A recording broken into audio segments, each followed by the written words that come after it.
আমি গতকালের ভিডিওতে বলছিলাম যে ছাত্রদের নতুন রাজনৈতিক দল তৈরি প্রসঙ্গে আমি ওদের কিছু বলবো। আজকে শুধু শুরুর আলাপটা, ছাত্র যদি আগ্রহী হয় তাহলে এই আলাপ আমি কন্টিনিউ করব।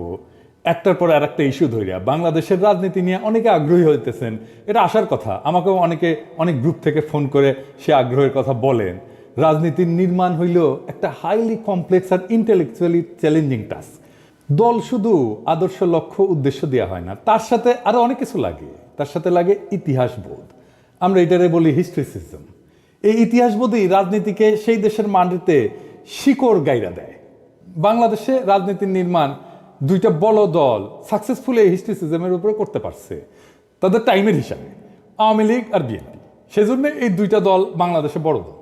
আমার আলাপের মধ্যে আমি যা বলবো দেখবেন সেইটাই দলগুলো কিছুটা হলেও অনুসরণ করছে। জামাত দল করছে, কিন্তু বাংলাদেশের ইতিহাসে সে গ্রাউন্ডেড করতে হবে, শিকড় কাটতে পারেনি। তাই আভ্যন্তরীণভাবে প্রচন্ড শক্তিশালী দল হইয়াও বিপুল পরিমাণে মেধাবী তরুণদের আকৃষ্ট করতে পারলেও সে রাষ্ট্র ক্ষমতায় যাইতে পারে নাই। একই ঘটনা ঘটছে সিপিবির ক্ষেত্রে। প্রফেসর ইউনূস রাজনীতিতে সফল হইতে পারে নাই এই একই কারণে। এই যে রাজনীতির জন্য ইতিহাস বোধের দরকার, সেটা আসলে কি? আমি যদি রাজনীতি করতাম তাহলে কোথায় যাইয়া আমার রাজনীতির শিকড়টা ইতিহাসে গাড়তাম, কেন দিতাম, কেন তারা গাড়তে দিতাম, সেই আলাপ কেন এই গাড়তে দেওয়াটা জরুরি।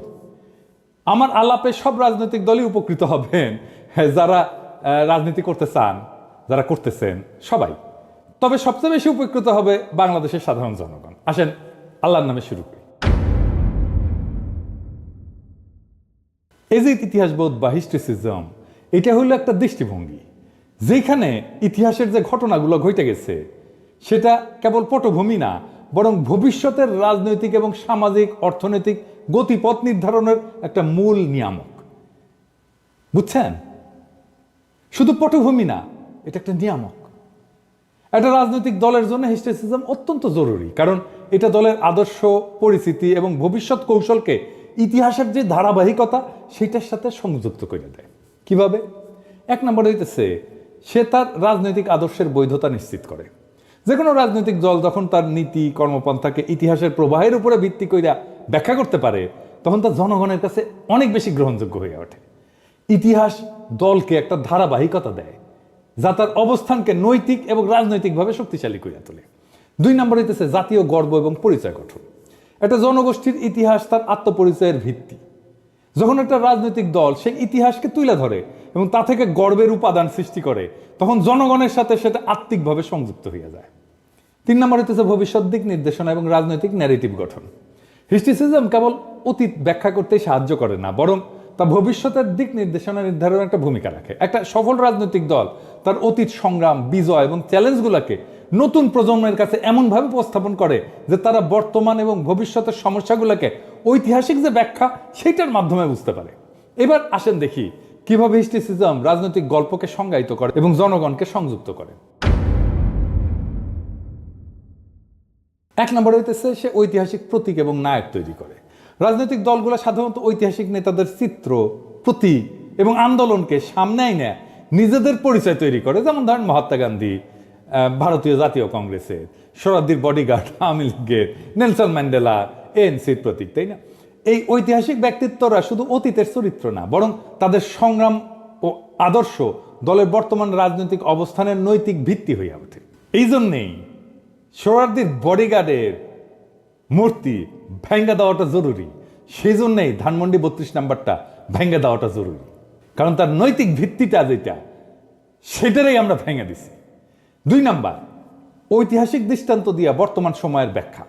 একটা রাজনৈতিক দল যখন বর্তমান সংকট বা চ্যালেঞ্জগুলোর ব্যাখ্যা ঐতিহাসিক ঘটনা দিয়ে করতে পারে, তখন তা জনগণের কাছে গ্রহণযোগ্যতা বাড়ায়। যখন একটা রাজনৈতিক দল বৈদেশিক হস্তক্ষেপ নিয়ে কথা বলে, তখন তারা যদি ইতিহাস থেকে প্রমাণ করতে পারে যে অতীতেও এরকম হস্তক্ষেপের ঘটনা ঘটছিল এবং জনগণ তখন কিভাবে সেটা প্রতিরোধ করছিল, তাহলে বর্তমান আন্দোলন এবং প্রতিবাদগুলো আরো গ্রহণযোগ্য হয়ে ওঠে।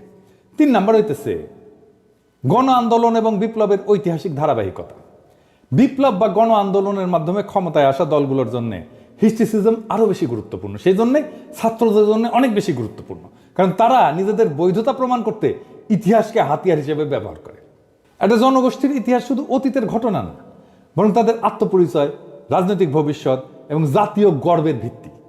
একটা সফল রাজনৈতিক দল যদি তার গল্প হিস্ট্রিসিজমের মাধ্যমে তৈরি করতে পারে, তাহলে তার জনসমর্থন নিয়ে আসে এবং দীর্ঘমেয়াদে টিকে থাকার জন্য শক্তিশালী ভিত্তি গড়ে তোলে। ইতিহাসকে ভুলে গেলে রাজনৈতিক দলগুলোর অস্তিত্ব বিপন্ন হইতে পারে, কিন্তু ইতিহাসকে শক্তিশালী হাতিয়ার হিসেবে ব্যবহার করলে তারা জনগণের হৃদয়ে স্থান করে নিতে পারে। আমি আওয়ামী লীগের একটা হিস্ট্রিসিজমের ছোট্ট উদাহরণ দিই। কেন মুজিব, রবীন্দ্রনাথ ঠাকুর, সোনার বাংলার সাথে আওয়ামী বাকশালী ন্যারেটিভের একটা যোগসূত্র আছে, আর কিভাবে এই কালচারাল ন্যারেটিভ আওয়ামী লীগ আর ইন্ডিয়া খুব কৌশলে তৈরি করছে। আলাপটা একটু পিছন থেকে শুরু করতে হচ্ছে। আমার ফুলকুমারী যারা পড়ছেন তাদের মধ্যে আমাদের মেডিকেল কলেজের এক ছোট ভাই এখন আয়ারল্যান্ডে থাকে, ওইখানে শিক্ষকতা করে। সে খুব একটা ইন্টারেস্টিং কথা বলছে বইটা পড়ে রিভিউ কইরা। সেটা হইতেছে বইটার মধ্যে একটা মেলানকলি, বাংলায় যেটাকে বলে অন্তর্গত গভীর বেদনা আছে। মানে বইটা পড়লে এই বেদনাটা আপনি টের পাবেন।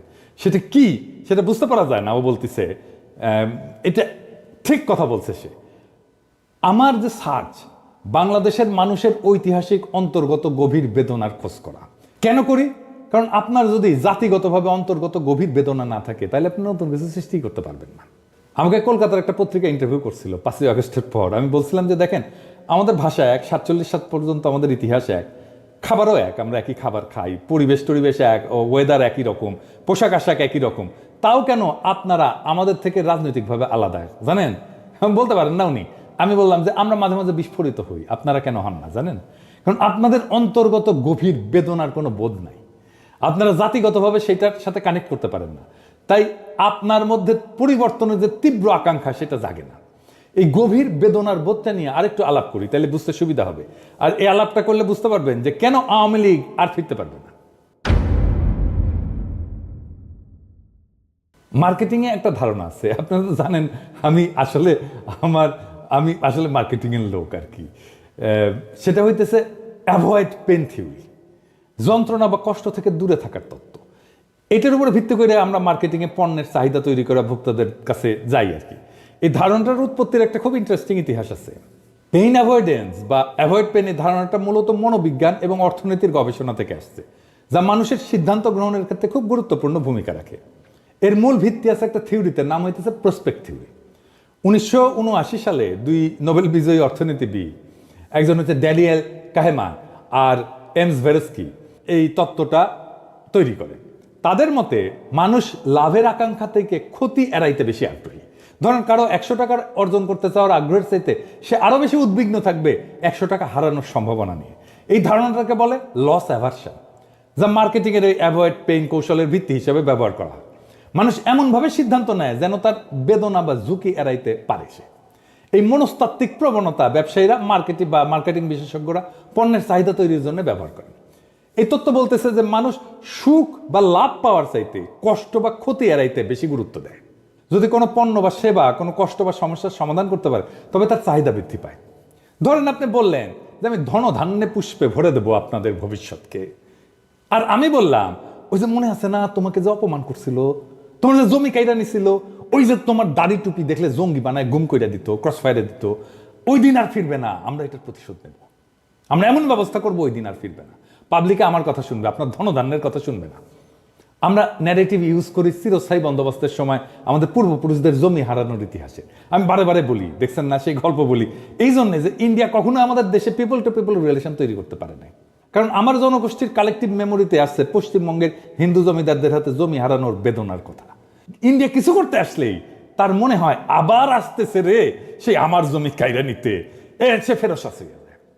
আওয়ামী লীগ এই ন্যারেটিভ নেয় নাই, কারণ সে নিতেও পারবে না, নিলে তো আর ইন্ডিয়ার সাথে তার বিয়া শাদী হয় না, তাই না, নিকা শাদী হয় না। সে নিচে রবীন্দ্রনাথ থেকে, তার ন্যাশনালিজমের ন্যারেটিভের শুরু নিজের উপরে ঘৃণা থেকে বা আত্মঘৃণা থেকে। ওই যে গোবিন্দনাথ বলছে না, 7 কোটি বাঙালি রেহে মুগ্ধ জননী, রেখেছো বাঙালি করে মানুষ করনি। তার মানে আমরা মানুষ না। আর সৌরদীর বডিগার্ড 10ই জানুয়ারি এসে বলল, কবিগুরু আজ তোমার বাণী মিথ্যা প্রমাণিত হয়েছে, বাঙালি আজ মানুষ হয়েছে, বাংলাদেশ স্বাধীন হয়েছে। কে করলো স্বাধীন? মুজিব। আমার বাবা দেশ স্বাধীন করে দিয়ে গেছে। ওই যে এই অহংকারের পিছনে এইটাই যে আমার বাবা তোমাদের মানুষের মর্যাদা দিয়ে গেছে, সার্কেল পূরণ হইল, তাই না? তাই রবীন্দ্রনাথকে দরকার বাঙ্গু সেকুলারদের জন্য, সে ছাড়া